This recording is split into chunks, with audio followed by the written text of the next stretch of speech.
नमस्कार दोस्तों, DD rate के एक और रिएक्शन वीडियो में आप सभी का स्वागत है। मैं हूं आलोक। तो आज जो वीडियो लेकर आया हूं, वीडियो है कैटलिस्ट रिकॉर्ड्स का और इसका टाइटल है USA announce to give 1 lakh top priority visas to Indians, 13 more countries want Indian brain. तो जाहिर सी बात है भाई कि दुनिया भर में इंडियन ब्रेन की बड़ी चर्चा है, क्योंकि दुनिया की जो नामी कंपनीज है, बड़ी बड़ी मल्टीनेशनल कंपनीज हैं जो मतलब दुनिया में अपना एक मुकाम रखती हैं, चाहे गूगल हो, आईबीएम और इसके जैसी और भी कई सारी कंपनीज हैं।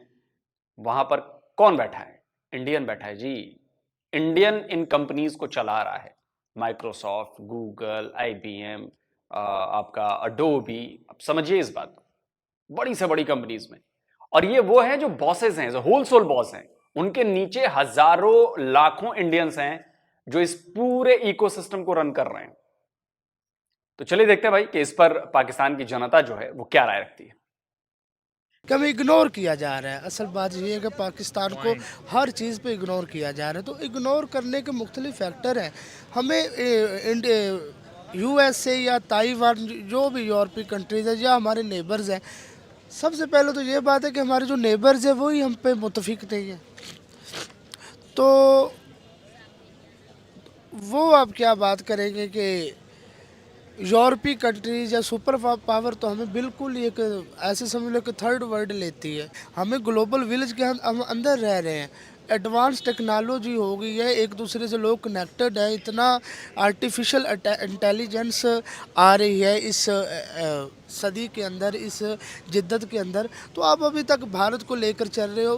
भारत की आप जो वजह बता रहे हो कि भारत को ऐसे क्यों अहमियत मिली है। भारत में कोई जुल्म का निज़ाम नहीं है। भारत में रिस्पेक्ट टू वोट है की अहमियत है। तो अब इस चीज़ को बारे में लोग ये समझे कि हम भारत को कंप्यूटर, भारत से निकल आओ। नरेंद्र कितना मोदी आगे निकल गया वैसे। अभी अगर देखा जाए पाकिस्तान से अगर कंपेयर किया जाए, हम कहाँ पे दुनिया में स्टैंड कर रहे हैं और भारत कहाँ पे स्टैंड कर रहा है। देखो, बात आपकी बिल्कुल मुझे अच्छी लगी है कि पार्टीशन तो हमारी इकट्ठी हुई थी, ठीक है। लेकिन क्या ऐसी वजह बनी कि आज भारत हमसे, हमारी जो जीडीपी रेट है उसका क्या है, हम तो 0 पॉइंट पे माइनस पे हैं। तो वो कैसे हर चीज़ में आगे निकल रहा है। वहाँ पे पाक आर्मी है या पार्लियामेंट है या जुडिशरी है, हर चीज़, हर अदारा एक दूसरे में इंटरफेयर कर रहा है। इस चीज़ को हम छोड़ देते हैं। मैं आपका पॉइंट ऑफ व्यू भी समझ गया हूँ। मुझे ये नहीं नहीं, क्यों छोड़ देते हैं? अभी जो सबसे ताजा घटना हुई, उस घटना के बारे में पता ही नहीं आपको? वो घटना ये हुई है कि एक सिटिंग जज उसने किसी, एक सेना का रिटायर्ड बंदा था, डिफेंस सेक्रेटरी था, लेफ्टिनेंट जनरल समथिंग कुछ नाम था। उसने देखा कि ये कुछ गड़बड़ियां कर रहे हैं, उनको समन जारी किया, उनको बोला कि कोर्ट में पेश होइए, ये करिए वो करिए। सोचिए उस रिटायर्ड सेना के लेफ्टिनेंट जनरल का रुतबा कितना था कि सिटिंग जज साहब को हटा दिया गया, सिटिंग जज साहब को ओएसडी बना दिया गया। सिटिंग जज के पास अब कोई काम नहीं है, वो ऑन स्पेशल ड्यूटी है, बस बैठे हुए सैलरी मिल रही है।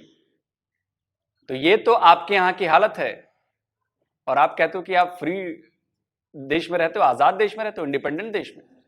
अजी खाक इंडिपेंडेंट देश में रहते हो, जहां पर सिटिंग जज इसलिए हटा दिया जाता है क्योंकि उसने गड़बड़ी पाई और कहा जी कि डिफेंस सेक्रेटरी जो सेना के रिटायर्ड लेफ्टिनेंट जनरल थे कि आप आइए और इस पर मुझे बातें बताइए। और उस बंदे ने जज को ही हटवा दिया कि लो बेटा, मुझसे हीरो बन रहे थे। तो जब रिटायर्ड सेना के अधिकारी की इतनी औकात है जो उसने जज साहब की औकात नाप दी, तो अब आप जरा सोचिए कि जो सेना में मौजूद है, जो सर्विंग ऑफिसर है, उसकी कितनी औकात होती है। वो तो उनकी बीवियां दिखाती हैं औकात, जब पुलिस वाले इनको कुछ समझते ही नहीं है। वो बड़ा फेमस है ना पाकिस्तान में, जनरलों की बीवियां। हैं कि भारत ने जो इतने टाइम में इतना कुछ अचीव किया है, इसके पीछे आपको क्या लगता है कि उनकी गवर्नमेंट है, उनकी पब्लिक ने सपोर्ट किया है? मतलब आपको क्या लगता है कि इतने टेन्योर में भारत कैसे इतना ज़्यादा ग्रो कर गया है? भारत की ये वजह है कि उसके जो इंस्टीट्यूशंस हैं, जो पिलर ऑफ स्टेट हैं, वो अपनी अपनी डोमेन में चल रहे हैं, ठीक है। हर उन्होंने, मोदी ने ये कहा कि भाई अब हम छोड़ दो, हमें पाकिस्तान का मुकाबला नहीं करना, ये खुद अपने बल पे गिर जाएगा, अपने पैरों पे। हाँ, हम क्यों करें, हमने दुनिया से मुकाबला करना है। वो एक इलेक्टेड बॉडी कह रही है, वो पब्लिक कह रही है ना, हम किसके ऊपर से अपने आप को प्रेजेंट करें, काकड़ के बिहाफ पे हम बात करें। अभी तो हमें ये ही नहीं पता कि हम कोई इलेक्टेड बॉडी ही नहीं है हमारे पास, हमारे नुमाइंदे ही नहीं पार्लियामेंट में गए, तो हम किससे ये मुतालबा करें कि हमें हमारा पासपोर्ट डिग्रेड किया गया है या हमें हर बिजनेस कम्युनिटी में डिग्रेड किया करते हैं। इलेक्टेड बॉडी आए, फिर कोई निज़ाम बने, तो फिर हम अपने नुमाइंदों को जाके पूछें भाई। फिर बहैसियत पाकिस्तानी अगर मैं आपसे पूछूं, Indian prime minister Narendra Modi के हवाले से क्या सोच रखते हैं आप इंडियन प्राइम मिनिस्टर को लेके? मैं तो ये समझता हूँ, एक आप रिलीजन बेस को अलहदा करो तो वो अपने अवाम के लिए, अपने नेशन के लिए वो ठीक बंदा है नरेंद्र मोदी। देखो बतौर मुस्लिम है, हमारे एक्सट्रीमिस्ट लोग काफ़ी हैं, ठीक है। वो अगर वो एंटी मुस्लिम है तो वो भाई एंटी मुस्लिम है, वो खुद तो मुस्लिम नहीं है, वो हिंदुओं के लिए तो बेहतर है ना। लेकिन सर मुसलमानों की तादाद वहाँ पे भी कम तो नहीं है, देखिए- पाकिस्तान से तो ज़्यादा ही तादाद में है। लेकिन आप वहाँ पर देख लो ना, वहाँ पे मुसलमानों को डिग्रेड किसी पार्टी को किया जाता है, वो कुछ उनके मैनिफेस्टो हैं, मेजॉरिटी तो उनकी है ना। यहाँ पे क्रिश्चियन या हिंदू या सिख है, उनको कोई हो जाता तो हमारा प्राइम मिनिस्टर कतई नहीं क्रिश्चियंस की सपोर्ट करेगा, वो अपने मुसलमानों पे, यहाँ चर्चेज़ पे, मंदिरों पे काफ़ी दफ़ा मुस्लिम्स ने भी अटैक किए हैं। लेकिन मैं ये ओवरऑल मेरा व्यू ये है, पॉइंट ऑफ व्यू, कि नरेंद्र मोदी जो है ना वो इलेक्टेड बॉडी से आता है और वो ठीक है अपने मुल्क के लिए, तो भाई ठीक है। और सबसे पहले ये है कि मुदाखलत नहीं पार्लियामेंट में होनी चाहिए, डीमेरिट्स नहीं होना चाहिए। क्या लगता है ट्रेड जो है वो हमें कर लेनी चाहिए भारत के साथ, या अभी मतलब नहीं करनी चाहिए? बाईलैटरल सिस्टम होना चाहिए भाई। आप खुदा का खौफ करो, आप कब तक तुम करते रहोगे कि हमें नहीं करना चाहिए, हमें खुदा हमारा अभी क्या स्टेटस है? आप सवाल लेकर आए हो कि हमें पासपोर्ट डी कर, क्या हमारी वैल्यू है? हम अपने नेबर से ट्रेड नहीं कर रहे हैं। अमेरिकन हिस्ट्री देख लो, कॉलोनी उन्होंने भी बनाई थी बरतानिया में, उन्होंने भी 70-80 साल मेहनत की है, ट्रेड किए हैं, बिजनेस कम्युनिटी को रिलैक्स किया है। यहाँ पे इमरान आया है, उसने आके सबसे पहले बिजनेस कम्युनिटी को हाईजैक किया है। फिर दूसरी यहाँ पे यार मैं इस चीज़ नतीजे पे आया हूँ कि यहाँ पे सियासी अदम इस्तेहकाम है। फर्स्ट सबसे पहले इलेक्टोरल टन्योर कंप्लीट नहीं होगा तो मुल्क में इस्तेहकाम नहीं आ सकता। मुझे किसी पार्टी से गिला नहीं है, मुझे किसी आप ये कहोगे किसी इंस्टीट्यूट किसी मिलिट्री एस्टेब्लिशमेंट से गिला नहीं है। मुझे हर बंदे मैं ये चाहता हूँ, मेरा पॉइंट ऑफ व्यू ये है कि मैं एज आ सियासी तालिब इल्म हूँ मैं, कि हर जुडिशरी को भी अपना रोल अदा करना चाहिए। पॉलिटिकल जो विक्टिमाइजेशन हो रही है, पहले मियाँ साहब के ऊपर हो रही थी, फिर इमरान के ऊपर हो रही है, फिर नेक्स्ट किसी और के ऊपर हो जाएगी, तो भाई ये पॉलिटिकल ब्लैकमेलिंग कब तक पाकिस्तान में मुझे चलती ये रहेगी? बताएं, मौजूदा करंट टाइम के अंदर जो अभी टेन्योर चल रहा है, इसमें कोई एक शोबा जिसमें आपको लगता हो कि अभी हम भारत से बेहतर है? कोई एक शोबा जिसमें आपको लगता हो कि हम भारत से आगे जा रहे हैं? सबसे पहले ये है कि हमारी कौम का अज़म बहुत बड़ा है, हमारी कौम हौसले में रहने वाली है, ये एक बहुत बड़ी लोगों में नहीं है। वर्ल्ड कप में देख लें, अभी क्रिकेट का ही देख लें, आपके हमने क्या परफॉर्मेंस दिखाई है और उनके हौसले कहाँ पे है, फाइनल में चले गए हैं वो। आपने सवाल ये किया कि भाई देखो, अगर वो तो हमसे बेहतर जा रहे हैं ना, मैंने फर्स्ट ऑफ ऑल बात बताई है मतलब वो हमसे कोई एक शोबा बेहतर। जिसमें हम बेहतर हों उनसे। देखो ट्रेड के ऊपर अगर बात कर लो, हमारा जो मेन है वो इंडस्ट्री है, एग्रीकल्चर है, अग्रेरियन स्टेट है, हम जो है वो पूरी दुनिया भारत के साथ ट्रेड कर रही है, हमारे साथ तो कौन करना चाह रहा है वो अभी आपके सामने है। कितनी कंट्रीज़ पाकिस्तान के साथ मौजूदा करंट टाइम में ट्रेड कर रही हैं वो भी आपके सामने है। भारत के साथ तो पूरी दुनिया जुड़ना चाह रही है ट्रेड के मामले में। यार भारत में ये है कि मैं ये समझता हूँ कि ना यार, जब इस्तेहकाम ही नहीं आएगा। सर मान क्यों नहीं लेते कि कोई एक शोबा भी ऐसा मौजूदा नहीं है जिसमें मतलब हम बेहतर हों? मैं मानता हूँ, तस्लीम करता हूँ इस बात को। कोई एक शोबा ऐसा नहीं है जिसमें हाँ, पाकिस्तान नहीं बेहतर हो। नहीं है, नहीं है बिल्कुल। हम मैं यूनिवर्सिटी में मेरे काफ़ी जो क्लोज जो दोस्त हैं या मुख्तलिफ जो जानने वाले हैं, वो बाहर यूरोप में जा रहे, ब्रेन ड्रेन यूरोप कर रहा है, चंद डॉलर्स फेंकते हैं और वहाँ के हमारी जो साइंटिस्ट है, हमारी जो करीम है, उसे लेकर जा रहे हैं। कुछ यार सारा कसूर को इस्टेब्लिशमेंट पॉलिटिकल पार्टी का भी नहीं है, ये कौम भी ऐसी है, ये बेसिकली ग़ुलाम कौम है। मैं तो इस नतीजे पे आया हूँ। आपको लगता है अभी तक आज़ाद ही नहीं हुए हम? नहीं, ये नहीं हुए, ये किसी का कसूर नहीं है कि कोई नुमाइंदा आके करे। कोई यहाँ देखो यार, वो तो ब्लैकमेल हो रहे हैं, तो कोई फौजी आके करे। ये बेसिकली ये खुद ही नहीं अपने आप को बेहतर करना चाहते। मैं समझता हूँ कि ये कौम ही ऐसी है। फॉर एग्ज़ाम्पल, अगर गवर्नमेंट कोई पॉलिसी बनाती है, कोई इम्प्लीमेंट करवाती है, तो वो नीचे से जो लोकल लोग हैं वही करप्ट लोकल लोग हैं, वो नहीं है। पार्लियामेंट करप्ट नहीं है, कोई सियासी बंदा करप्ट नहीं है, कोई फौजी करप्ट नहीं है, ये लोग करप्ट हैं। अब मुझे लास्ट पे ये बताएं, 1 लाख जो वर्कर है वो भारत से ताइवान जा रहा है, क्या लग रहा है आपको कि 1 लाख वर्कर जब ताइवान जाएगा भारत की इकोनॉमी में कितना फ़र्क पड़ेगा?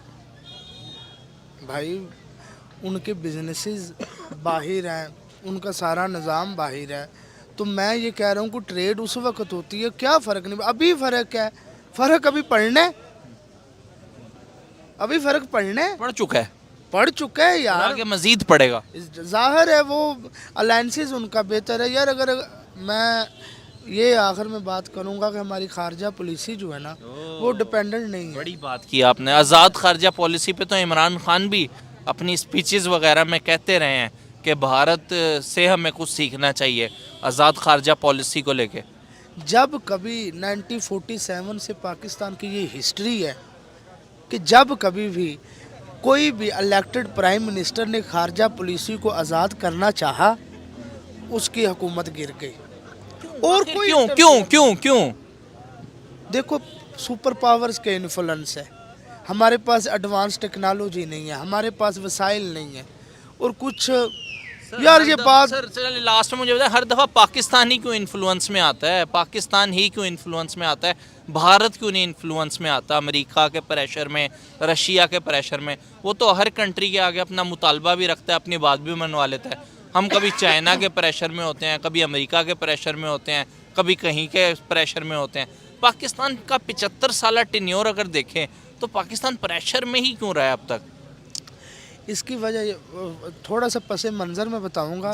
जब कोल्ड वार हुई थी सोवियत यूनियन और अमेरिका की, तो हमारा जो अलायंस था वो अमेरिका के साथ था, जबकि इंडिया का नहीं था। ठीक है जी। तो अभी क्या वजह है कि इंडिया को प्रायोरिटी और हमें नहीं है? हम बेसिकली हम लॉयल नहीं है, एक दूसरे के साथ लॉयल नहीं है। उन्हें पता है कि इनमें से कुछ खरीदे जा सकते हैं, ये अपने नेशनल इंटरेस्ट नहीं है ना। नेशनलिस्ट नहीं है उस तरह हम लोग। हाँ, अब पर्सनल इंटरेस्ट है, एक्चुअल विल पे काम करते, जर्नल विल पे नहीं काम करता मुस्लिम, और ख़ास तौर पर ये पाकिस्तान। नहीं तो आपको लगता अभी आपने बात कही कि जी बड़ा हौसला है और ये बिक जाते हैं। आपने कहा कि फौज के लोग करप्ट नहीं है, ये नहीं है, वो नहीं है। मैं आपको एक करप्शन की बात बताता हूं। फौज का एक बड़ा अफसर, उसने इंफॉर्मेशन बेची, वो बिक गया सीआईए के हाथों, और उसने इंफॉर्मेशन दी उसामा बिन लादेन के बारे में।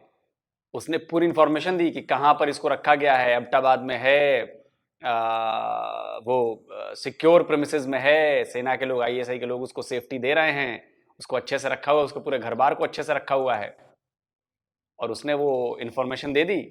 और ये मैं नहीं कहता, ये बीबीसी की रिपोर्ट में भी छपी थी। और वो पैसे लेके और वो भाग गया विदेश।